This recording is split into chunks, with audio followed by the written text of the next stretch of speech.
A 17-year-old driver is facing murder charges in the hit-and-run deaths of two teenage girls who were riding their e-bikes home Monday night in their Cranford neighborhood. The male teenager from Garwood hasn't been identified, but family and friends of the victims, Maria Neotis and Isabella Salas, both also 17, allege one of the girls had been stalked by the driver in the weeks leading up to her death, claiming the incident was no accident, but a premeditated attack that had allegedly been plotted for months. Neighbors reportedly said both local law enforcement and the school district had been notified about the stalking. Meanwhile, the deadly incident comes on the heels of two other young e-bike riders who were killed in two separate crashes, though authorities say no foul play was involved there. A 13-year-old was hit by a landscaping truck in Scotch Plains, and a 22-year-old was hit by a van in Orange when police say he crossed into opposing traffic.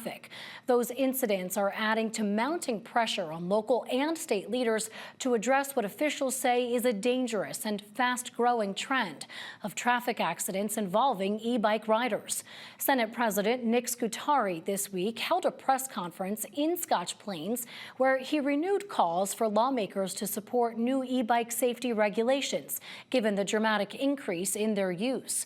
Scutari says he's been working on legislation for years, but it's hit opposition.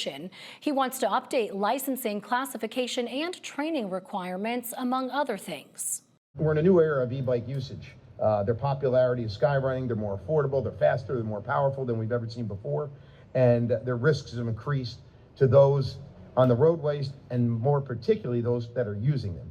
And I think part of the legislation has to be a campaign to make sure that people understand that they're on the roadway and what is required of you when you're riding an e-bike versus a regular pedal bike. And these injuries and fatalities, in my estimation, are going to continue to rise if we don't do anything about it.